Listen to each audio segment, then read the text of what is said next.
Hello everyone, welcome back to my channel. कल Supreme Court में एक सुनवाई हुई जो जिस पे मतलब बहुत सारे लोगों का नज़र था 69,000 शिक्षक भर्ती मामले पे। हालांकि अभी तक इस पे फैसला नहीं आया है, आज भी इस पे बहस चलेगी। उसके बाद फाइनल रिजल्ट आज आ जाएगा।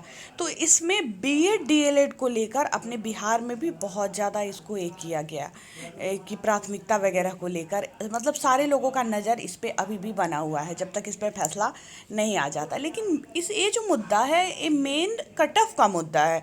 इसको मतलब बीएड डीएलएड का मामला ज़बरदस्ती लोग बना रहे हैं इसको। हालांकि बीएड के मामले पे भी वहाँ पे चर्चा हुई कि हाँ बीएड को इसमें शामिल किया गया, बीटीसी मतलब पर्याप्त मात्रा में है ये सब। तो इस पे मतलब जो जज साहब थे उनका एकदम ये कहना था कि इस मामले में मतलब कोई बात नहीं होगी कि बीएड से अगर आपको प्रॉब्लम थी तो ये जब एग्ज़ाम हुआ उसी समय आपको चुनौती देना चाहिए था, ना कि वो एग्ज़ाम में बैठ गए, एग्ज़ाम पास कर गए और फिर अब वहाँ तक मामला पहुँच गया हुआ है। सबसे बड़ी बात कि एनसीटी ने इनको 1 to 5 में भी एलिजिबल किया है। तो फिर इस पे मतलब कोई मेरा ये नहीं है, मतलब वो बात ही करना इस पे नहीं चाहे। हालांकि इस पे आज बहस होना है अभी, उसके बाद बहुत कुछ क्लियर होगा। तो चलिए पूरा मामला हम लोग देखते हैं। इस न्यूज़पेपर को पढ़ने के बाद पूरा मामला क्लियर हो जाएगा, क्योंकि बिहार के बीएड डीएलएड दोनों छात्रों का इस सुनवाई पे दम नज़र है, क्योंकि बिहार में भी बीएड डीएलएड का मामला चल रहा है। प्राथमिकता को लेकर स्टे भी लगी हुई है, तो इस वजह से बहुत सारे लोगों का ध्यान इस पे पूरी तरह से अटका हुआ है। उत्तर प्रदेश में 69,000 सहायक शिक्षकों की भर्ती मामले में शिक्षा मित्रों की याचिका पर सुनवाई के दौरान सुप्रीम कोर्ट ने बुधवार को कहा था कि परीक्षा में योग्यता मानदंड 65% अंकों का कटअप बहुत अधिक है। इससे शिक्षा मित्रों को 25 अंक का वेटेज लाभ नहीं मिल पाएगा। तो मतलब ऐसा था कि इनका कहना था कि जो 65% कटअप है वो शिक्षा मित्र जो यूपी में पहले से शिक्षा मित्र थे तो वो उनको सहायक शिक्षक का दर्जा मिला हुआ था, आप लोग को पता होगा। फिर उस दर्जा को कैंसिल कर दिया गया और फिर उनका सैलरी एकदम कम हो गया और उनको बोला गया परीक्षा पास करने के लिए उसके बाद आपको किया जाएगा सहायक शिक्षक का वो दिया जाएगा आपको। तो मतलब तभी आप सहायक शिक्षक बन सकते हैं जब आप इस परीक्षा को पास करके आएंगे। जो शिक्षक भर्ती का प्रक्रिया है यूपी में, टीईटी पास करना, उसके बाद फिर एक एग्ज़ाम होता है, मतलब सब कुछ को क्लियर करने के बाद ही आप सहायक शिक्षक बन सकते हो, ऐसा था। तो इसको लेकर इन लोगों ने वहाँ हाई कोर्ट में किया था, तो हाई कोर्ट ने भी आदेश दे दिया कि नहीं ये सही है, कट ऑफ जो है सही है। तो शिक्षा मित्रों ने सुप्रीम कोर्ट में उसको चुनौती दी। इसके बाद सुप्रीम कोर्ट ने कल तो उन्होंने बोला कि कट ऑफ बहुत अधिक है, इससे शिक्षा मित्र को 25 अंकों का वेटेज लाभ जो है वो नहीं मिल पाएगा। कोर्ट भर्ती में बीएड को भी शामिल किए जाने के विरोध में बीटीसी अभ्यर्थियों की दलील से सहमत नहीं दिखा। और देखिए कोर्ट जो है भर्ती में बीएड को शामिल करने का जो दलील था कि विरोध में जो बीटीसी लोग का दलील था अभ्यर्थी को, उससे कोर्ट सहमत नहीं था। ठीक है, इसके बाद आपका सब कुछ क्लियर हो जाएगा। कोर्ट उससे सहमत नहीं था। कोर्ट ने कहा कि बीएड अभ्यर्थी को भर्ती में शामिल किए जाने के मुद्दे पर विचार नहीं करेगा।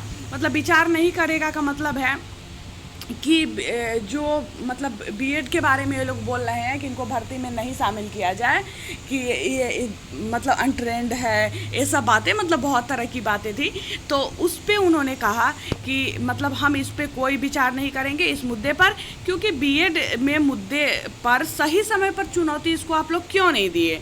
तो मामले पर बहस गुरुवार को होगी जब ये परीक्षा पास कर लेते हैं, और जब नियुक्ति का मामला आता है उसके बाद आप चुनौती देने आए हो, तो मतलब इस पे हम कोई बहस नहीं करना चाहते हैं। और एनसीटी ने इसको ये किया है 1 to 5 के लिए एलिजिबल किया है, तो इसलिए हम इस पे कोई बहस नहीं करेंगे। हालांकि मामले पर बहस गुरुवार को भी जारी रहेगी। गुरुवार यानी आज शिक्षा मित्रों ने हाईकोर्ट के फैसले के खिलाफ सुप्रीम कोर्ट में याचिका दाखिल कर भर्ती प्रक्रिया में न्यूनतम योग्यता अंक सामान्य वर्ग के लिए 65% और आरक्षित वर्ग के लिए 60% रखे जाने को चुनौती दी थी। देखिए यही मेन मामला जो था यही था कि सामान्य वर्ग के लिए 65% था और आरक्षित के लिए 60%, तो इसी को चुनौती दिया गया था। सुप्रीम कोर्ट ने पिछली सुनवाई में दिए गए अंतरिम आदेश में प्रदेश सरकार को 37,339 पद शिक्षा मित्रों के लिए खाली रखने को कहा था।